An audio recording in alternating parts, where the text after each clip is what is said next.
Episode की शुरुआत में हम एक पुराने कैसल को देखते हैं जो कि जंगल के बीचों बीच में है। क्योंकि ये जगह सुनसान है तो डीमंस ने इसे अपना अड्डा बना लिया था और वो आसपास के गांव वालों को किडनैप करके यहाँ ला रहे थे। इनसे निपटने के लिए विंड हाशिरा सानेमी और सरपेंट हाशिरा ओबेनाई को बुलाया जाता है। इनके साथ 2 लो रैंक डीमन स्लेयर्स भी थे। तभी ये लोग एक डीमन को देख लेते हैं जो कि एक लेडी को किडनैप करके ले जा रहा था। उसका पीछा करते हुए ये लोग भी कैसल के अंदर चले जाते हैं, लेकिन कैसल में कई सारे डीमंस छुपे हुए थे जो कि इन पर अटैक कर देते हैं। लेकिन दोनों हाशिराज उनकी गर्दन काट के उन्हें मारना शुरू कर देते हैं। हम देखते हैं कि हाशिराज के सामने ये मामूली डीमंस कुछ भी नहीं थे। हाशिराज बाकी दोनों डीमन स्लेयर्स को बाहर जाने को बोलते हैं क्योंकि उनके रहने से ये ठीक से लड़ नहीं पाएंगे। ये जगह काफी अजीब थी क्योंकि इन्होंने कभी इतने डीमंस एक जगह पर नहीं देखे थे। अब उस लेडी की चीख सुनकर सानेमी ऊपर जाता है तो वहाँ बहुत सारे डीमंस बैठे हुए थे। सानेमी विंड ब्रीदिंग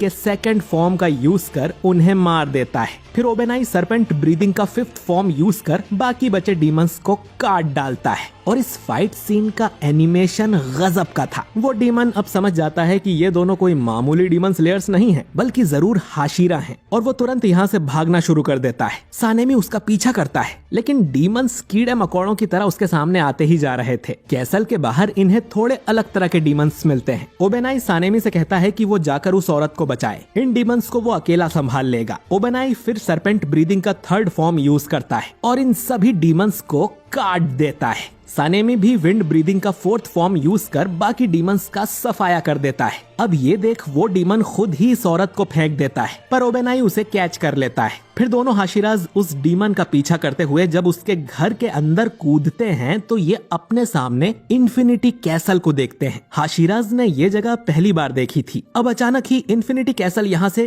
गायब हो जाता है, जिस वजह से वो डीमन भी जिंदा बच निकलता है। दोनों हाशिराज को समझ नहीं आता कि वो जगह आखिर क्या थी और डीमंस अचानक गायब कैसे हो सकते हैं। दूसरी तरफ हम कानाओ को देखते हैं जो कि एक मिशन करके वापस लौट रही थी। वो सीधा शिनोबू से जाकर मिलती है। शिनोबू कानाओ को सोर्डस्मिथ विलेज के बारे में सब कुछ बताती है कि वहाँ पर 2 अपर रैंक डीमंस ने अटैक कर दिया था, लेकिन मुइचिरो, मित्सुरी और तांजीरो ने मिलकर उन्हें मार दिया। साथ ही नेजुको ने सूरज पर जीत हासिल कर ली है, यानी वो डीमन होने के बावजूद सूरज की रोशनी में बाहर निकल सकती है। ये काफी बड़ी बात थी क्योंकि मुजान अब नेजुको के पीछे जरूर आएगा। और इसी बात पर चर्चा करने के लिए अर्जेंट हाशिरा मीटिंग रखी गई है, जिसके लिए शिनोबू को उबुयाशी की मेंशन में जाना है। तांजीरो भी यहीं पर था, जिसे गोतो नाम के काकुशी से पता चलता है कि सोर्डस्मिथ विलेज के लोग जल्दी से गांव छोड़कर दूसरी जगह जा रहे हैं क्योंकि इस गांव की लोकेशन डीमंस को पता चल गई है और वो फिर से वहां हमला कर सकते हैं। इस तरह की सिचुएशन के लिए पहले से ही कई सारे खाली गांव बना दिए गए थे ताकि सोर्डस्मिथ विलेज के लोग जल्दी से वहां ट्रांसफर हो सके।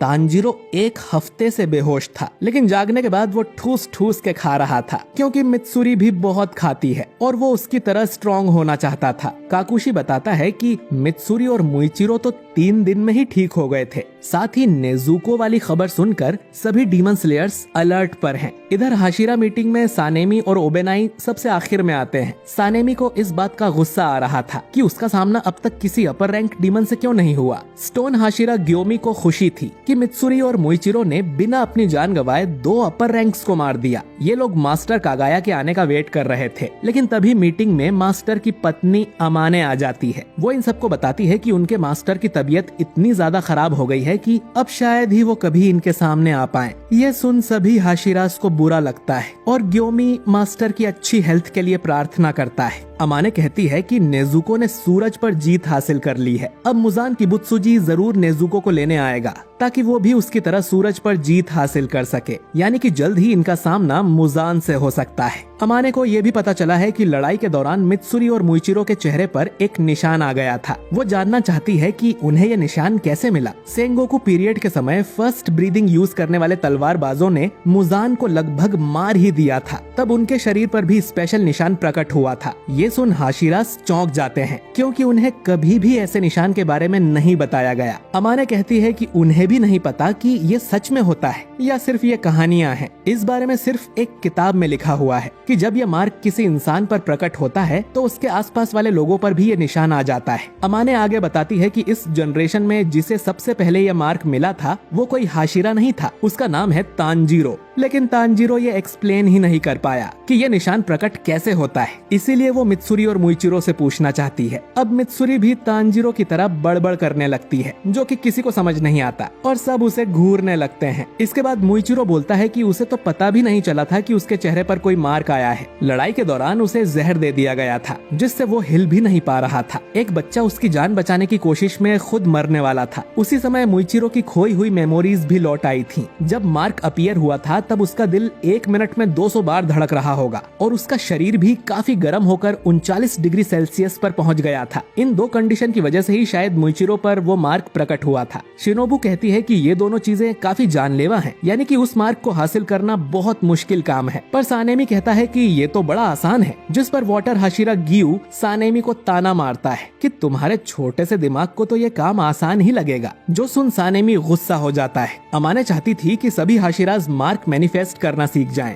ताकि वो लोग और भी स्ट्रॉन्ग बन सकें। इतना कहकर अमाने यहाँ से चली जाती है। अब गियू भी उठकर जाने लगता है। सानेमी उसे रोकते हुए कहता है कि अभी मीटिंग पूरी नहीं हुई है, जिस पर गियू बोलता है कि तुम लोग आपस में बात कर लो, मुझे कोई मतलब नहीं है। ओबेनाई को ये बात पसंद नहीं आती। शिनोबू भी गियू से पूछती है कि उसे क्या हुआ, जिस पर गियू इतना बोलता है कि वो उन सब से अलग है। ये बात सुन सानेमी गुस्सा हो जाता है कि तुमने पहले भी ये बात कही थी, तुम खुद को हम सबसे ऊपर मानते हो क्या। अब इन दोनों में झगड़ा होने ही वाला था कि गियोमी ताली बजाकर सबको शांत कर देता है और सबको वापस बैठने का ऑर्डर देता है। इधर बटरफ्लाई मेंशन में तांजीरो को पता चलता है कि नेजुको बाकी लड़कियों के साथ बाहर खेल रही है और वो उसे बात करना भी सिखा रही थी। बाहर हम जेनित्सु को देखते हैं, जो कि एक मिशन पूरा करके लौटा ही था। तीनों लड़कियां उसका स्वागत करती हैं और फिर नेजुको भी बाहर आकर जेनित्सु को वेलकम बैक कहती है। जेनित्सु ने पहली बार नेजुको को दिन में देखा था और उसकी आवाज सुनकर वो पूरा पागल ही हो जाता है और चिल्लाने लगता है। वो नेजुको के पास आकर कहता है कि तुम मेरे लिए बोलना सीख गई,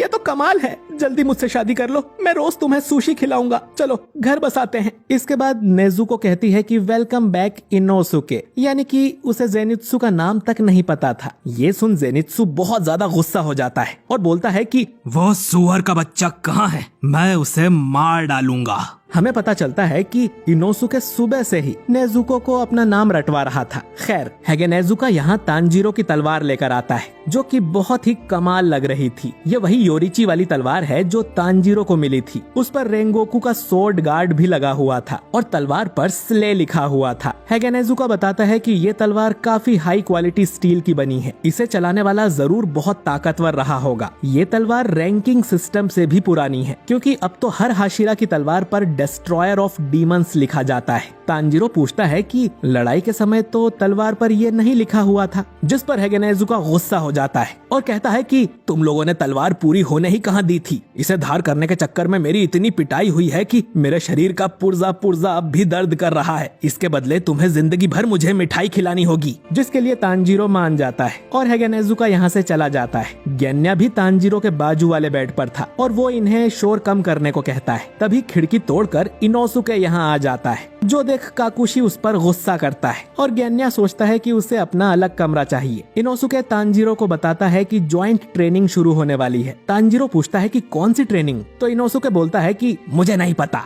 इस ट्रेनिंग का नाम है हाशिरा ट्रेनिंग, जिसमें सभी हाशिराज अपने से नीचे वाले डीमन स्लेयर्स को ट्रेनिंग देकर उन्हें और स्ट्रॉन्ग बनाएंगे। वो जल्द से जल्द ये ट्रेनिंग शुरू कर देंगे, क्योंकि पता नहीं मुजान क्या खिचड़ी पका रहा है और सभी डीमंस नेजुको को पकड़ने की फिराक में होंगे, तो इन्हें आने वाले अंतिम युद्ध के लिए तैयार रहना होगा। ग्योमी कहता है कि वो रिटायर्ड हाशिरा टेंजन उजुई को भी मदद के लिए बुलाने वाला है। सभी हाशिराज इस ट्रेनिंग के लिए मान जाते हैं, लेकिन पता नहीं क्यों गियू इनके साथ नहीं था। अगले दिन तांजीरो और जेनित्सु इस ट्रेनिंग के बारे में बातें कर रहे थे। जेनित्सु को ये बिल्कुल पसंद नहीं आता कि अभी तो वो मिशन से लौटा है और आते ही उसे ट्रेनिंग पर लगा दिया। तांजीरो कहता है कि ये तो अच्छी बात है ना कि उन्हें हाशिराज के साथ ट्रेनिंग करने का मौका मिल रहा है, इससे उन्हें बहुत कुछ सीखने को मिलेगा। इससे जेनित्सु गुस्सा हो जाता है और तांजीरो का माथा काटने लगता है और कहता है कि तुम तो बिस्तर पे पड़े हो, तुम्हें क्या पता कि हम पे क्या बीत रही है। अब से हमारी दोस्ती खत्म। इतना कह के जेनित्सु जाने लगता है, पर तांजीरो उसे थैंक यू बोलता है कि लड़ाई के दौरान तांजीरो के पैर भी नहीं हिल पा रहे थे, लेकिन जेनित्सु की सिखाई थंडर ब्रीदिंग की वजह से वो डीमन को पकड़कर उसका गला काट पाया। इसी तरह हाशिरा ट्रेनिंग भी उनके बहुत काम आएगी। अब खुद की तारीफ सुनकर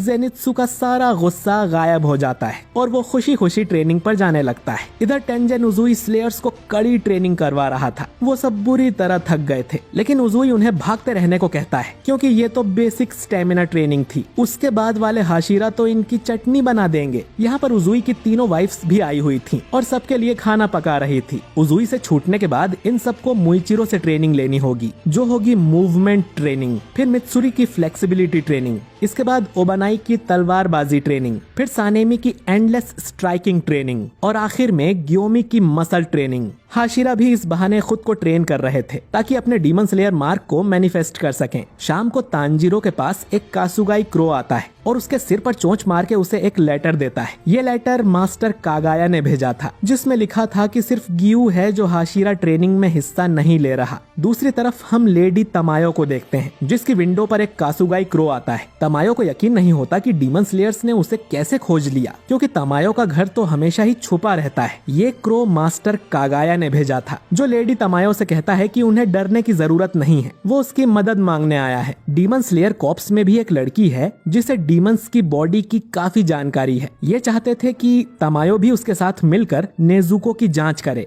मुजान किबुत्सुजी को हराने के लिए क्या तमायो उनके साथ मिलकर काम करेगी? वो उसे उबुयाशी की मेंशन में आने का इनविटेशन देने आया है। तमायो को ये सुनकर यकीन नहीं होता कि उसके जैसी एक डीमन को डीमन स्लेयर के हेडक्वार्टर्स में इनवाइट किया गया है। और सीजन 4 का पहला एपिसोड यहीं पर खत्म हो जाता है। तो दोस्तों, आपको ये एपिसोड कैसा लगा कमेंट करके जरूर बताइए। एपिसोड 1 में ज्यादा कुछ नहीं हुआ है, लेकिन आने वाले एपिसोड्स काफी मजेदार होने वाले हैं। क्या तमायो मास्टर का इनविटेशन स्वीकार करेगी? गियू आखिर ट्रेनिंग क्यों नहीं कर रहा? ये सब जानने के लिए अगला एपिसोड बिल्कुल भी मिस मत करिएगा। और